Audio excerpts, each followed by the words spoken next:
Selamat datang kawan-kawan semuanya di channel Riam Biru. Terima kasih banyak untuk kawan-kawan semua yang sudah ngasih support, sudah ngasih dukungan dalam bentuk apapun itu. Terima kasih banyak. Kali ini ada satu cerita datang dari Mas Beni di Wonogiri. Mas Beni menceritakan tentang satu peristiwa horor yang pernah dialaminya sekitar tahun 2007 lalu. Jadi Mas Beni itu punya seorang sahabat atau seorang kawan yang lumayan dekat itu dari masa SMA.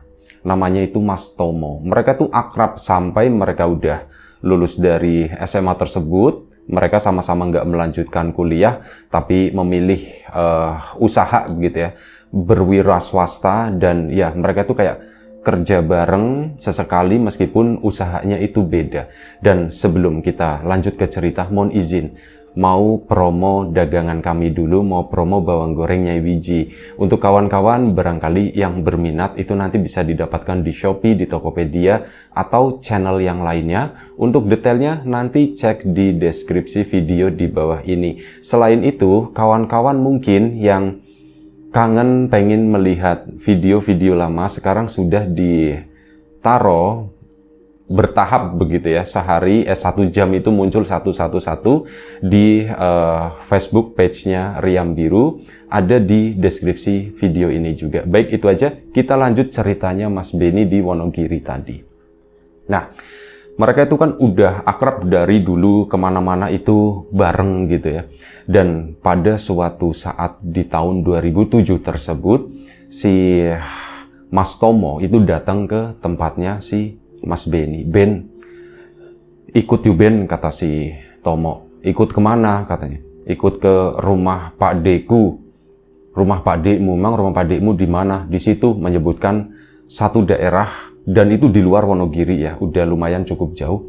Yuk ikut ke sana yuk. Ngapain? Mas Beninya kan nanya, ngapain ke situ? Ya wis pokoknya ikut aja ke sana. Padekku enak orangnya buat ngobrol, katanya begitu. Mas Beni yang ya udahlah mikirnya apa salahnya gitu ya, sekaligus jalan-jalan, sekaligus refreshing, kita keluar kota. Ya udah, kapan kita mau ke sana? Nanti aja malam minggu, kata si Mas Tomonya. Ya udah malam minggu ya. Singkat cerita, malam minggu pun tiba dan Mas Tomo nyamperin Mas Beni setelah perjanjian tadi ya. Tapi kamu yang nyamperin ke sini, katanya. Ya nanti tak samperin ke sini. Nah, dari situ sebelumnya itu juga sempat ada obrolan, cuman kita itu berangkatnya jangan kemalaman. Soalnya Pak Deku, kalau kamu mau ke sini, pokoknya jam 9 itu udah harus di sini, kata Pak Dek. Itu begitu, kata si Mas Tomo. Ya wis lah, terserah kamu berangkatnya jam berapa. Wis pokoknya malam minggu, kamu standby aja ya Ben ya. Oke siap. Malam minggu pun tiba, Mas Tomo datang. Datang ya pakai jaket dan sebagainya karena mau melakukan perjalanan malam yang lumayan cukup jauh. Mas Beni pun bonceng ya di situ. Ya udah yuk siap berangkat, berangkatlah mereka menuju ke arah timur Wonogiri sana. Nah, di sepanjang perjalanan ini si Mas Beni kan bertanya-tanya, tumben aku kenal kamu dari SMA gitu ya, kok baru ngajakin ke sini, emang ada apaan gitu kan. Ya udah nanti kamu tahu sendiri kok pas udah di sana, kata si Mas Tomonya. Lah cerita dong ceritanya. Akhirnya cerita sedikit. Jadi gini, Pak Deku, namanya Pak Dek Idrus, itu orang apa ya? Ya orang yang lumayan di kampungnya itu lumayan cukup disegani lah. Anak buahnya itu lumayan cukup banyak gitu loh. Emang dia itu apa? Ya dia bukan apa-apa, dia orang biasa, tapi terkenalnya itu orang pinter, katanya begitu, kata si Mas Tomo. Orang pinter gimana maksudnya? Kayak semacam Mbah Dukun atau ya 11-12 lah, seperti itu, kata Mas Tomo. Akhirnya, oh terus lah, ini kamu kesana mau ngapain? Wah, kamu pasti mau melet seseorang nih, kamu pasti mau minta bantuan Pak Dekmu nih buat melet nih. Enggak, aku tuh nggak ada urusan sama yang kayak gitu. Aku tuh masih sama si Nita misalkan ya. Aku masih sama si Nita dan rencananya nggak tahu setahun 2 tahun lagi ya aku mau nikah sama dia, kata si. Loh, kalau bukan urusan itu, emang urusan apa? Udah, kamu ikut aja. Udah tenang aja, jangan banyak nanya. Kita ngobrolin yang lain. Akhirnya mereka pun ngobrolin yang lain. Nah, di tengah perjalanan tersebut, Mas Tomo sama Mas Beni itu sempat mengalami sebenarnya beberapa hal yang dianggap horor gitu ya. Jadi di suatu ruas jalan, di mana di situ mungkin kisaran baru, mereka kan berangkat sekitar jam 7 malam ya. Mungkin baru sekitar hampir jam 8, belum terlalu malam, tapi di ruas jalan tersebut memang jalannya itu jalan antar kota gitu ya. Jadi nggak terlalu padat. Waktu itu memang kondisinya itu lagi sepi. Plus lampu-lampu jalan itu juga nggak tahu ada, nggak tahu nggak kepasang atau mati atau gimana gitu. Kondisi jalan itu gelap. Satu-satunya penerangan yang dominan itu ya dari sepeda motor mereka. Mereka pun ngelewatin jalanan itu yang agak berkelok gitu ya. Sesekali berkelok kayak gitu. Sepi banget. Dua-duanya Mas Benny sama Mas Tomo pun diem. Mas Benny sendiri itu ngerasa, aku kok takut ya lewat jalur ini. Ya takut, satu ada setan, yang kedua takutnya itu ada orang jahat gitu. Atau gimana yang ngadang di tengah jalan, dilemparin batu misalkan atau apa. Ada ketakutan semacam itu. Tapi hal itu nggak diomongin ke Mas Tomo karena ya ada rasa gengsi juga lah di situ ya. Lanjut perjalanan lewatin ruas jalan tersebut yang sepi banget. Dia itu melihat ada seorang anak kecil, seorang anak perempuan. Anak perempuan pakai baju biasa gitu ya. Pakai baju ya layaknya anak perempuan pada umumnya. Usianya mungkin kisaran antara 9 atau 10 tahun segitu. Mereka tuh ngelewatin. Jadi mereka kan lewat di jalur sebelah kiri ya, ruas sebelah kiri. Nah ini di sebelah kanan, searah sama mereka, jalanlah anak kecil tersebut. Jalan begini, jalannya itu aneh. Jalannya itu pelan banget, tangannya itu nggak diayunin ya, tangannya tetap lurus begini. Terus itu tadi, cara jalannya itu pelan banget. Ini Mas Tomo sama Mas Benny itu sebenarnya udah melihat dari kejauhan. Ben, itu kayak ada anak kecil ya Ben ya, kata Mas Benny. Iya, itu anak kecil. Cuman dasarnya Mas Benny kan dari tadi udah waspada ya pikirannya, udah takut gitu. Nah, ngomong sama Mas Tomo, udah mau, nggak usah diurusin mau, biarin aja mau. Takut-takutnya anak kecilnya baik, bapaknya yang jahat. Mas Benny ngomongnya seperti itu. Maksudnya gimana Ben? Bisa jadi itu pancingan mau, bisa jadi itu pancingan. Pancingan apa? Itu rampok atau apa? Nah, Mas Benny akhirnya terus terang begitu kan, itu barangkali itu rampok. Oh iya, bener juga ya. Atau setan kali ya Ben ya, malah Mas Tomonya begitu. Atau setan kali ya Ben, bisa jadi seperti udah cuekin aja, kita lewatin aja gitu. Kita klakson, kata si Mas Benny itu begitu. Akhirnya mereka pun ngelewatin si anak tadi, sempat ngelakson, tin gitu ya. Nah sempat ngelakson, si Mas Benny pun setelah melewati anak tersebut, kan di belakang kembali gelap, tapi nggak terlalu gelap, masih ada cahaya dari lampu ini ya, lampu belakang motornya si Mas Tomo. Nengok sebentar, baru beberapa meter, anak kecil itu tuh udah nggak ada, hilang, bener-bener hilang. Mau, anaknya nggak ada mau gitu. Yang bener, Mas Tomo kan jadi dipelanin motornya, ngeliat ke arah spion, beneran anak itu tuh nggak ada. Akhirnya apa? Ya udah mau, cepetan. Akhirnya dicepetin lagi sepeda motornya. Itu yang pertama. Sekitar 10 atau 15 menit kemudian, mereka tuh masih lagi takut-takutnya lagi ngebahas masalah itu tadi. Menurut kamu yang paling mungkin itu apa, Ben? Yang mungkin itu setan, kata si Mas Benny. Iya juga ya, mana ada anak kecil. Orang dewasa aja itu serem mungkin lewat di situ, jalanan sepi. Ini kok anak kecil sendirian malam-malam kayak gitu. Ngapain coba? Dia dari mana? Mau pulangnya kemana gitu kan? Iya juga sih, bener juga. Tapi kalau misal anaknya maling ya bisa juga, kata si Mas Tomonya. Ya siapa tahu memang pancingan kayak gitu kan, nanti orang berhenti tiba-tiba digeruduk kitanya. Iya sih, ya pokoknya di antara dua itulah. Lagi seru-serunya ngebahas masalah itu tadi, tiba-tiba mereka ini dua-duanya itu dikagetin gara-gara apa? Ada sesuatu yang melintas di tengah jalan. Sesuatu yang nggak solid. Jadi kayak setengah berbayang gitu ya. Setengah berbayang itu kayak terbang di atas mereka. Gak ada suaranya. Dan jaraknya mungkin kurang lebih sekitar 20 meter di depan sana. Lampu kan pakai lampu jarak jauh karena memang jarang ada papasan kendaraan motor yang lain, kendaraan yang lain. Ini kelihatan itu kayak setengah itu kena lampu, yang atasnya itu enggak. Itu mirip kayak sosok kuntilanak. Ya anggap aja seperti itu ya. Ya bagian atasnya itu warnanya hitam, mungkin itu rambutnya. Karena itu bergeraknya itu cepat banget. Mungkin sekitar 1 detik. Udah hilang. Ini Mas Tomo sama Mas Benny sempat kaget juga. Ben itu apa Ben? Kamu lihat nggak Ben? Iya mau, aku lihat mau. Udah mau, terus aja mau. Udah tenang aja. Fokus katanya. Fokus ke jalan.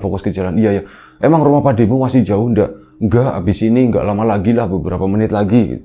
Akhirnya singkat cerita, si Mas Tomo pun melaju kendaraannya, ya memang kali ini tuh fokus, dan Mas Tomo bilang, Ben, ajak ngomong terus Ben, ajak ngomong terus. Iya, ajak ngomong terus. Jadi, setelah melewati itu tadi, saat kondisi udah mulai tenang, Mas Tomo itu merasakan kalau sesaat setelah melewati sosok yang seolah-olah terbang di depan mereka tersebut, badan itu rasanya tuh berat.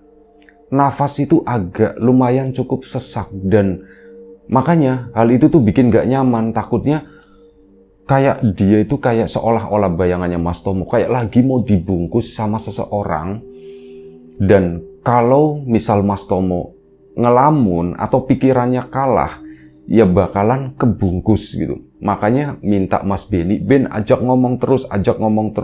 Mas Benny pun asal-asalan, bingung mau ngajak ngomongin apa. Mau 2 kali 2 berapa mau? 4 kata si Tomo. Itu bener-bener matematika. Soal matematika itu disampaikan sama Mas Benny. Kalau 4 dikurangi 6 berapa?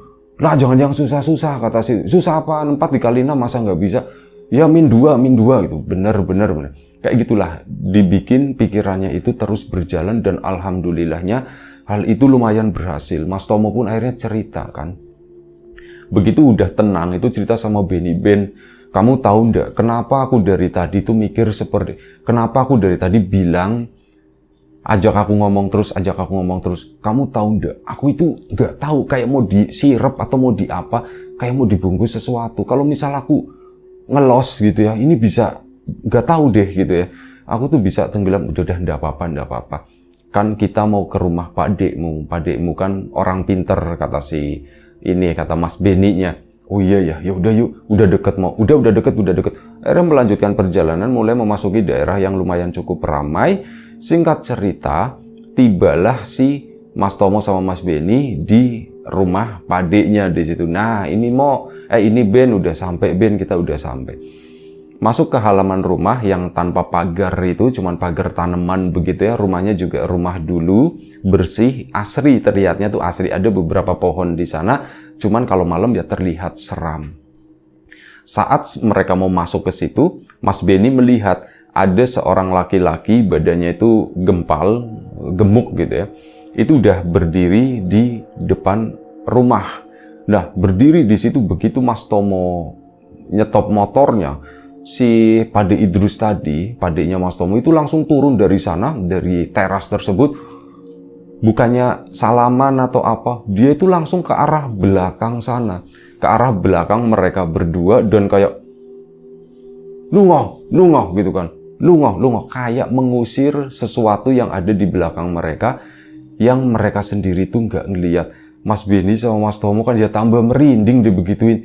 Ini apa ya? Mas Benny sempat kepikiran, acting ini cuman kayak buat nunjukin kalau seolah-olah padenya Tomo ini sakti gitu ya. Seolah-olah begitu biar ya Tomo makin yakin. Terus aku berpikir ke arah sana. Mas Benny sendiri sebenarnya dari awal berangkat, saat diceritakan mengenai profil Pak Idrus atau Pak D-nya tersebut, ini nggak percaya kalau dia orang pinter atau dukun sakti dan sebagainya begitu, ahli supranatural, apapun itu sebutannya. Aku nggak percaya gitu ya, paling ya omdo gitulah, cuman omongan doang bla bla bla bla. Nggak percaya 100%, tapi menghargai temannya tersebut, Mas Tomo, apalagi statusnya itu kan padeknya. Hal itu pun disimpan gitu ya, cuman ya menyaksikan itu tadi. Dan saat kejadian tersebut Mas Benny pun masih berpikir ini acting doang. Akhirnya udah Mas Tomo kan langsung ke sana. Pade, enten apa Pade gitu kan? Ada apa Pade? Salim dulu, si Mas Benny juga salim. Itu mau kamu tadi gimana di jalan katanya. Di situ gimana di jalan itu nengok sama Mas Benny kan. Oh ini siapa mau gitu? Ini Benny temanku Pade. Oh Benny. Teman dari mana? Ya teman dari rumah Pak De, teman SMA juga. Oh ya sudah, gimana tadi di jalanan gitu. Itu dia Pak De, ya Ben ya gitu. Yenje Pak De gitu. Tadi kami diceritakan semua kan pengalaman ngelihat seorang anak, terus ada yang nyebrang, terus si Mas Tomo tiba-tiba ngerasa badannya itu berat banget, dan akhirnya di situ Pak De nyambung. Ya iya, orang memang kamu diikutin dari tadi. Diikutin siapa Pak De? Kamu tuh diikutin yang kedua katanya. Yang kuntilanak, kata si Pak De-nya. Dia tuh ngikutin sampai sini, di belakang kamu itu Pak De dari tadi ngelihat. Oh sudah ngomongnya begitu ya, makin yakin si Mas Tomo. Si Mas Beninya, alah acting lagi nih, biar ini nih, ceritanya dibikin-bikin nih, disambung-sambung ini, alah kayak ngeremehin begitu, tapi itu ditahan, cuman nunduk begini, sambil bibirnya itu cuman mesem-mesem sejenak gitu ya, kayak menertawakan tipis padenya Mas Tomo tersebut. Akhirnya sudahlah, nggak apa-apa, aku tamu di sini, pikirnya Mas Beni, dan aku harus menghormati, ya namanya tuan rumah itu harus dihormati. Kesana duduk di situ. Sekarang jam berapa, kata si Padenya? Jam 8 lewat. Oh iya, belum jam 9. Kita ini dulu yuk. Kita santai-santai dulu, kata Padenya. Oh iya Pade, ya Pade. Padenya pun masuk ke dalam, budenya pun keluar. Wah, Tomo gitu kan. Malam-malam kesini. Iya Bude, malam-malam kesini. Udah janjian soalnya. Oh janjian, ya wes lah.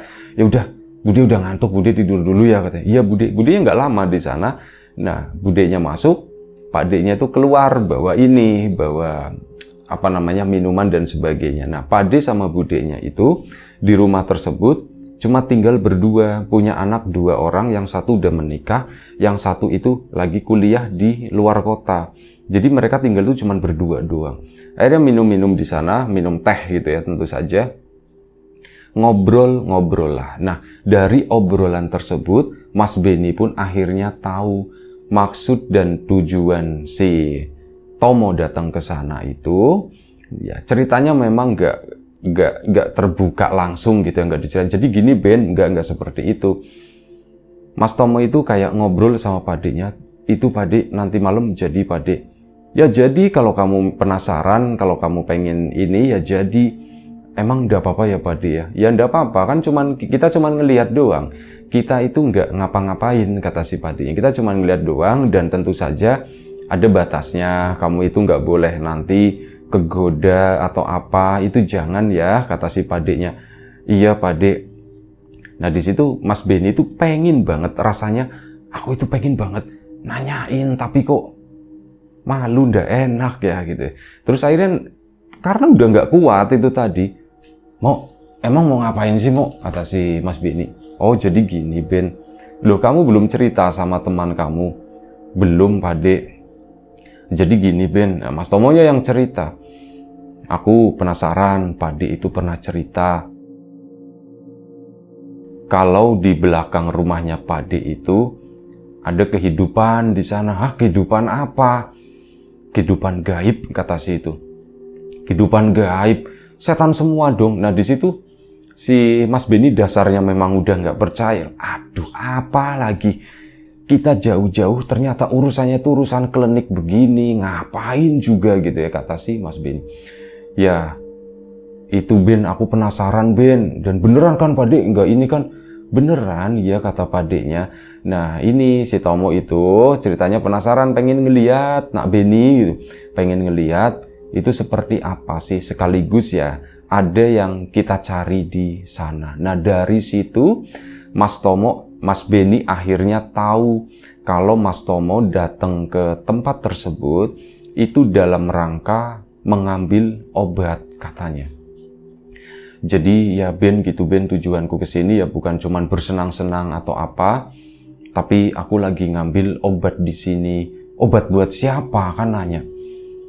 Obat buat Nita Ben. Hah? Nita? Emang Nita kenapa? Nita itu kena guna-guna Ben, katanya begitu. Kena guna-guna gimana? Aku nggak tahu loh, kamu kok nggak pernah cerita? Ya memang belum lama sih, baru sekitar semingguan ini Nita sikapnya itu aneh Ben. Dia itu mau ya kayak gitulah. Jadi kayak orang gila Ben gitu. Di situ Mas Beni nggak berani melanjutkan omongan lagi. Ya ditunjukkan dengan sikap gitu ya. Oh gitu ya. Ya wis lah. Nah kali ini dalam hatinya Mas Beni yang tadinya nggak percaya begitu ya, ini mulai berharap juga. Ya apapun itu gitu ya.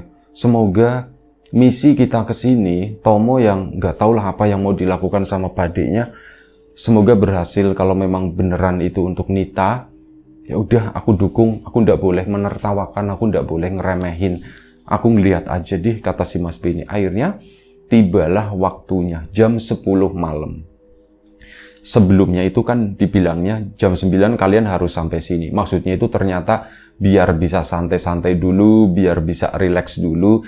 Padeknya itu juga ngasih beberapa wejangan. Jadi nanti selama di sana, kalau misal ada yang ngajak ngomong, jangan dijawab.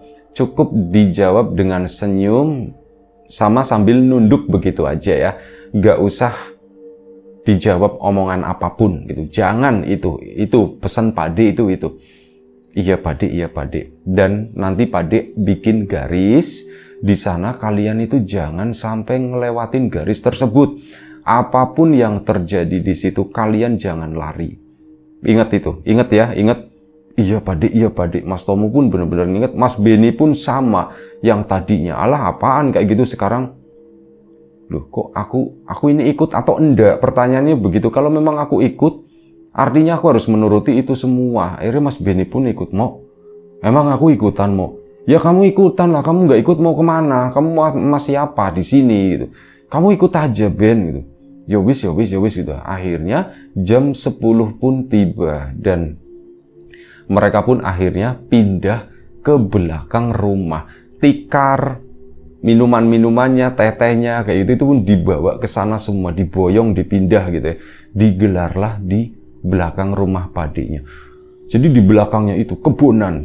Ini pohon bambu kanan kiri sama di bagian belakang situ tengah-tengahnya itu kosong. Bersih, sering disapu sama Pade. Nah di situ nggak ada pencahayaan sama sekali, gelap yang ada.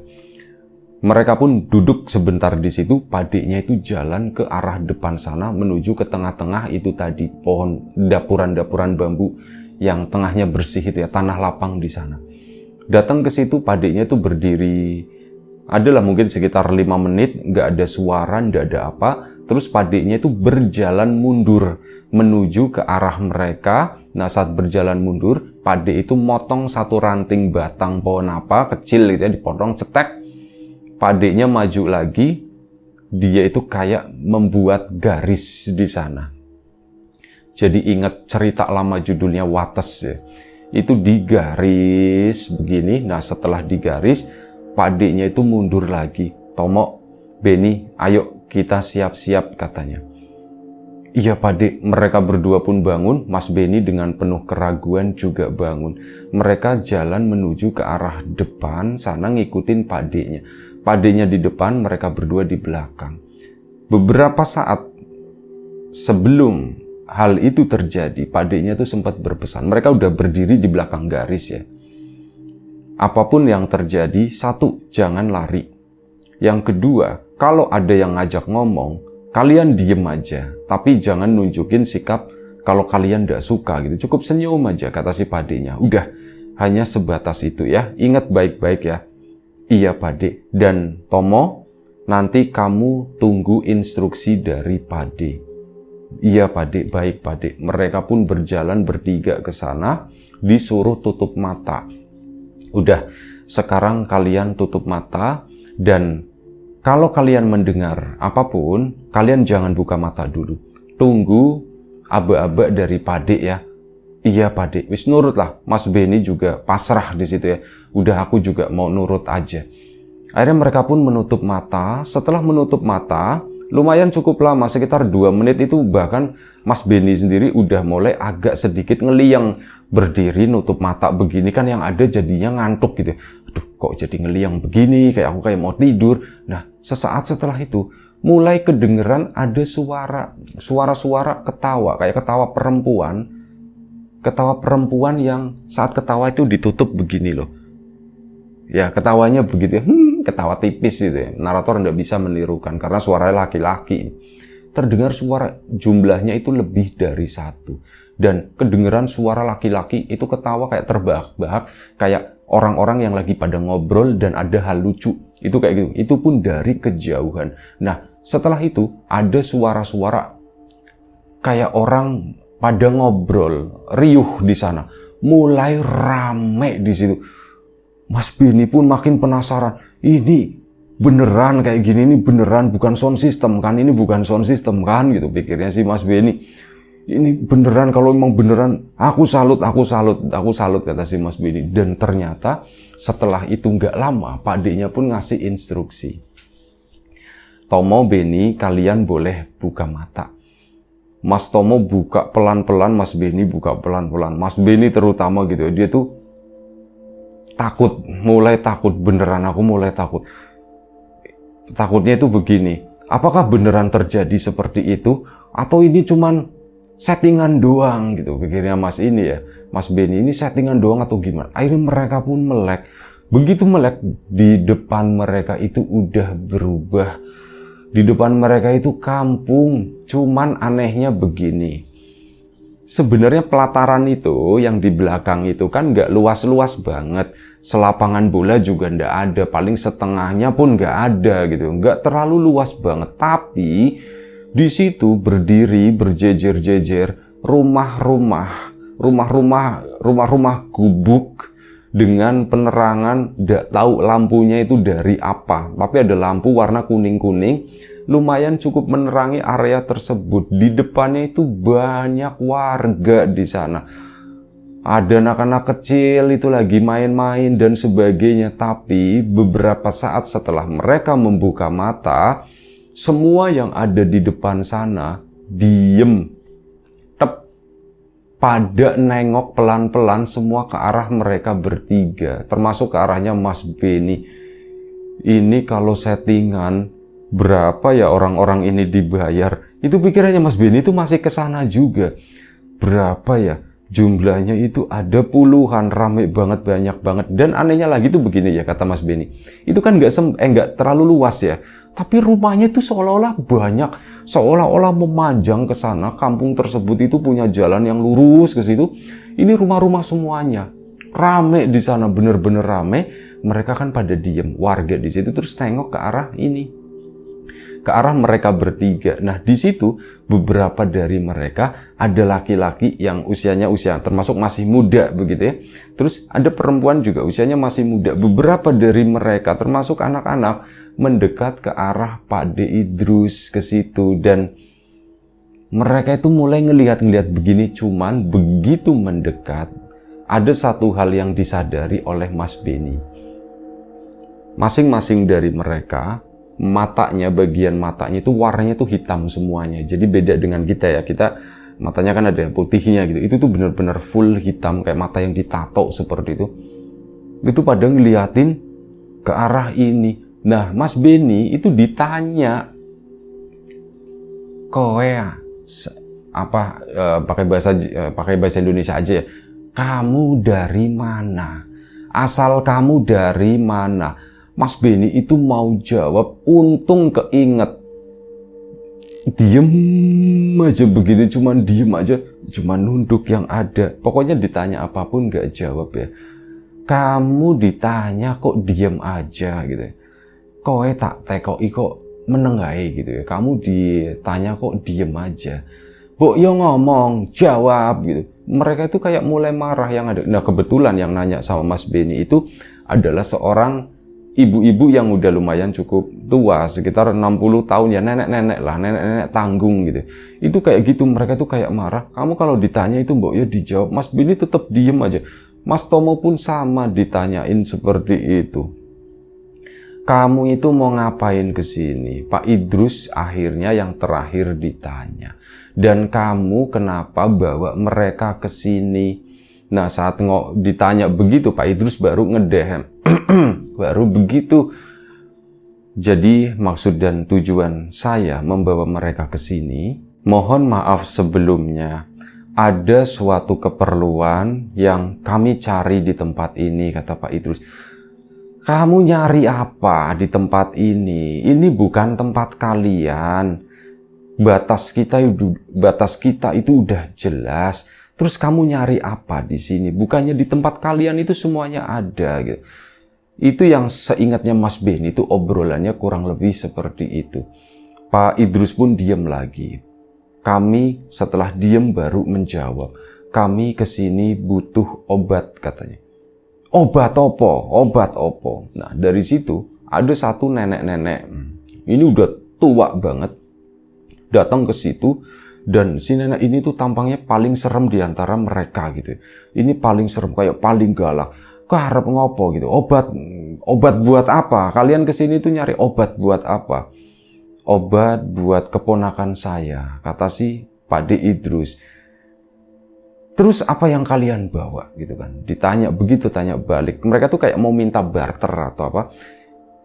Kami kesini tidak membawa apa-apa. Kami meminta bantuan. Gitu kan. Dan kami tahu kalian itu ada. Karena apa? Penyakit keponakan kami itu datangnya dari alam kalian. Jadi kami minta obatnya pun ke kalian, kata si Pak D. Idrus. Si nenek-nenek yang serem tadi pun mundur. Mundur itu mundur jalan mundur ya, bukan jalan balik arah. Di situ baru ada seorang kakek-kakek. Nah, kakek-kakek yang ini itu beda sendiri dengan yang lain.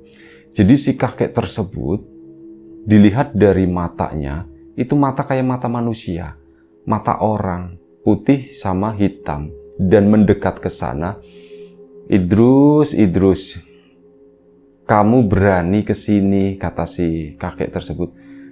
Njih eyang, gitu jawabnya tuh begitu manggil. Njih eyang. Ya wis, kamu butuh obat apa? Terus kami butuh, nyebutnya tuh kami terus ya, kami butuh obat untuk keponakan saya, eyang, kata si itu. Ya sudah. Kalau begitu, kalian tidak baik lama-lama di sini, kata si kakek itu. Ayo semuanya balik lagi, kayak disuruh balik lagi. Dan ini yang orang-orang yang ada di situ pada mundur semuanya. Si kakek pun masih berdiri di situ ya, dekat sama Pak Idrus. Jaraknya mungkin sekitar 3 atau 4 meter, lumayan cukup jauh berjarak. Dan si kakek tersebut itu mengeluarkan sesuatu dari entah kantong, entah apa. Mas Beni sendiri tuh tidak berani natap begini, dia tuh kayak cuman menatap tapi dari pojok matanya, dari sudut matanya doang gitu.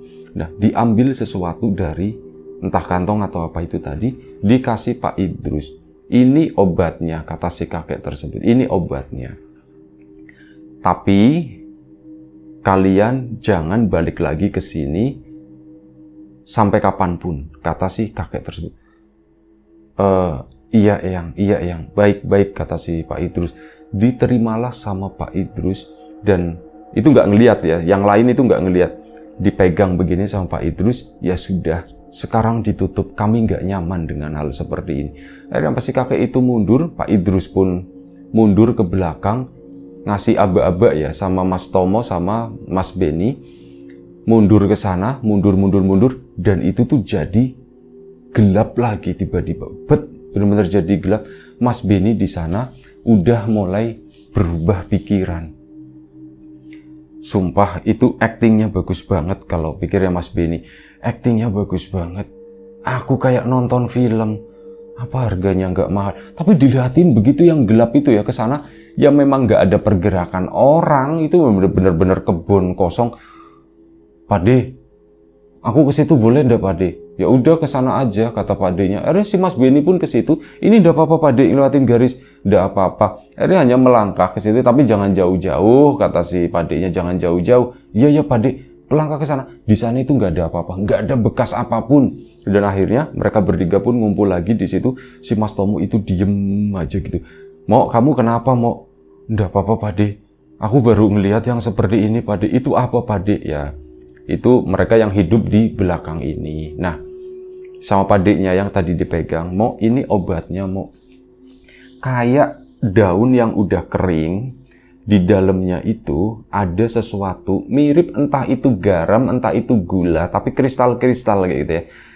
Di dalam daunan tadi, ini obatnya. Kamu kasih ke Nita, katanya. Pade, ini diapain Pade? Nggak tahu sih, mungkin diseduh kali ya. Padenya tuh malah bilang, lah Pade gimana? Ya Pade juga nggak nanya tadi, cuman bentuknya seperti itu. Coba bentar, dicicipin sama Padenya, dan itu asin, itu garam ternyata. garam tapi garam yang lembut. Bentuknya tuh dan warnanya itu bukan kayak garam dapur kita yang bening putih begitu ya. Ini tuh agak-agak sedikit kayak garam krosok gitu ya. Warnanya tuh agak sedikit kotor, agak sedikit kecoklatan. Nah, ini nanti kamu kasih ke Nita. Coba ya, ditelateni barangkali memang ada jalan kesembuhan. Bagaimanapun juga yang menyembuhkan penyakit itu yang Maha Kuasa, Tuhan. Tapi jalannya itu banyak. Bisa melalui hal-hal yang seperti ini gitu.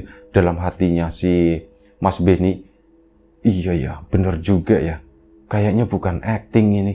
Pade, karena saking gak kuatnya Mas Benny, Pade nuwun sewu, Pade, saya tuh mau nanya Pade. Itu tadi beneran ya Pade ya? Ya menurut kamu gimana? Itu bukan acting atau gimana ya Pade?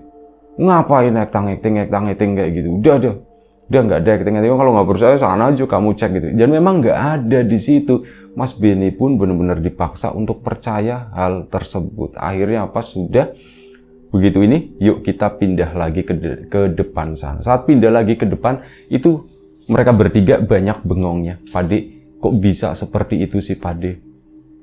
Pade sebenarnya udah lama banget tahu tentang hal ini. Jadi di belakang rumah ini ada mereka-mereka. Karena apa? Pade itu sering masuk ke sana waktu masih kecil. Tapi begitu Pade udah usia berapa gitu, Pade itu dilarang masuk lagi ke sana. Dibilangin sama Eyang tadi, Idrus, kamu jangan kesini lagi. Kalau kamu kesini lagi, nanti kamu ndak bisa pulang, nanti kamu ndak bisa keluar. Nah, di sana si Mas Tomo itu ingat ada satu cerita. Jadi padeknya dulu, ini ceritanya sama bapaknya ya. Padeknya dulu itu pernah hilang 2 hari nggak ketemu, dan ternyata itu kata padeknya, Pade Idrus, iya aku itu ngelanggar masuk ke sana dan aku nggak bisa pulang, aku nggak bisa keluar, sampai akhirnya memohon-mohon dan ya minta tolong lah katanya. Kamu kalau ndak darurat banget, tempat ini bukan untuk main-main Idrus. Kalau kamu sering masuk ke sini, itu ndak baik untuk badan kamu, kata si Eyang tersebut. Jadi ya itu, waktu itu kayak semacam kayak dikunci di sana, ndak bisa keluar, dan durasinya sebenarnya ndak lama ya, tapi di alam nyatanya seolah-olah itu tuh 2 hari lamanya. Dan ya sudah, si Pade Idrus pun akhirnya ketemu lagi, dan untuk sekian kalinya Pade Idrus itu baru melihat lagi, baru membuka lagi portal tersebut gitu ya, istilahnya apa sih ya, baru membuka lagi kampung gaib tersebut ya, karena ada sesuatu yang mendesak mau nolongin ini calon istrinya si Tomo ini. Hal itu terpaksa dilakukan, dan akhirnya setelah itu mereka pun pulang pagi. Malam itu tidur di sana, yang ngobrol-ngobrol seputar itu tadi. Padeknya banyak bercerita mengenai sesuatu yang klinik, yang Mas Benny itu, aku nggak tahu ini bener atau enggak gitu. Apa aku bisa percaya atau enggak? Tapi barusan aku melihat yang seperti itu, yang nggak masuk akalku. Udah, keesokan paginya mereka pulang. Si Mas Benny pun dianterin ke rumah. Mas Tomo nggak tahu ya. Nah, 2 hari kemudian dapat kabar dari Mas Tomo. Datang ke tempatnya Benny. Ben, ya gimana nih tamu? Alhamdulillah, kata si itu ya. Alhamdulillah gimana? Nita udah bisa diajak ngomong, kali ini udah tenang. Gimana ceritanya?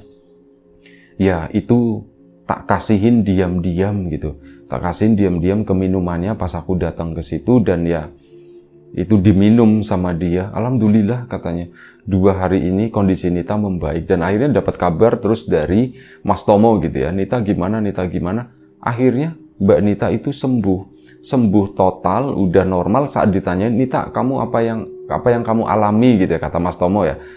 Dia tuh nggak ingat apapun. Dia tuh bener-bener, aku nggak tahu, aku nggak ingat apapun gitu.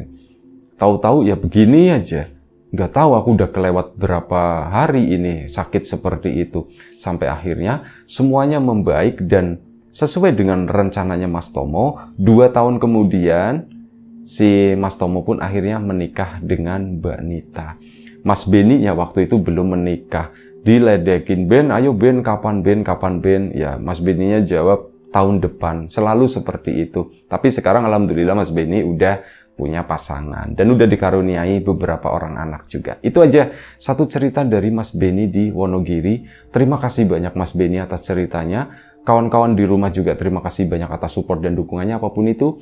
Kawan-kawan subscriber, kawan-kawan membership, kawan-kawan yang udah kasih support dalam bentuk super thanks ke Riam Biru, terima kasih banyak. Kawan-kawan yang udah ngasih like, udah nge-share ke yang lainnya, juga kawan-kawan yang udah ninggalin komentar, tak lupa terima kasih banyak juga. Kawan-kawan yang kemarin sudah membeli, belanja barang bawang gorengnya Wiji juga terima kasih banyak. Mungkin sesuatu yang sederhana tapi sangat berharga buat kami. Baik, doa terbaik dari kami untuk kawan-kawan semua, semoga selalu diberi kemudahan dalam hal apapun, termasuk kemudahan dalam hal rezeki. Yang sakit segera diberi kesembuhan, yang sehat tetap dijaga kesehatannya. Sampai jumpa di episode selanjutnya. Riam Biru, jaga kesehatan kawan-kawan semua. Assalamualaikum warahmatullahi wabarakatuh.